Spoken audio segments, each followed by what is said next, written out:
গরমকালের দুপুরে ভাত খাওয়ার পর পান আর আইসক্রিম ছাড়া কিন্তু আমার চলে না। তাই ভাবলাম আজকে বানিয়ে ফেলি পান আইসক্রিম।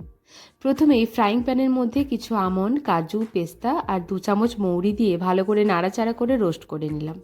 এবার সেটাকে দিয়ে দিলাম ব্লেন্ডার জারের মধ্যে। একটু ঠান্ডা হয়ে যাওয়ার পর অন্যদিকে 3টে পান নিয়ে ভালো করে ধুয়ে মাঝের যে বোটার অংশটা আছে সেটাকে ছাড়িয়ে নিলাম। তারপর পানটা ওই ব্লেন্ডার জারের মধ্যে দিয়ে দিলাম। এবার এখানে অ্যাড করছি গুলকাঁদ। যে কোনো পানের দোকানে গিয়ে বলবেন যে 10 থেকে 20 টাকার গুলকাঁদ দিন, তাহলেই ওনারা দিয়ে দেবেন। তারপর সমস্ত উপকরণ ভালো করে বেটে সাইডে সরিয়ে রাখলাম।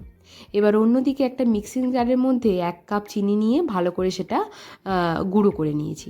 তারপর 2 কাপ আমুলের ফ্রেশ ক্রিম অ্যাড করেছি। তার সাথে অ্যাড করেছি 4টে বড় চামচ মিল্ক পাউডার। তারপর এই পানের বাটাটা দিয়ে সব উপকরণগুলো একবার ভালো করে মিক্সার গ্রাইন্ডারে গ্রাইন্ড করে নিয়েছি। এবার একটা এয়ার টাইট কন্টেনারের মধ্যে এই যে পুরো যে মিশ্রণটা আছে এটাকে ভালো করে একবার ছেঁকে নিলাম, যাতে আইসক্রিম খাওয়ার সময় এইগুলো মুখে না লাগে। এবার ভালো করে ঢাকনাটা দিয়ে একদম এয়ার টাইট করে দিলাম, যাতে এর মধ্যে কোনো বাবলস না তৈরি হয়ে যায়। এবার ওটাকে ডিপ ফ্রিজের মধ্যে রেখে দিতে হবে, ওই ধরুন একটা গোটা রাত বা 8 ঘন্টার জন্য। তো তৈরি হয়ে গেছে আমাদের পান আইসক্রিম। এইটা আমি বাড়িতে দ্বিতীয়বার বানিয়েছি। সত্যি কথা বলতে এই ফ্লেভারটা আমার বেশ ইউনিক আর রিফ্রেশিং লেগেছে। তোমরাও কিন্তু একবার ট্রাই করে দেখতে পারো।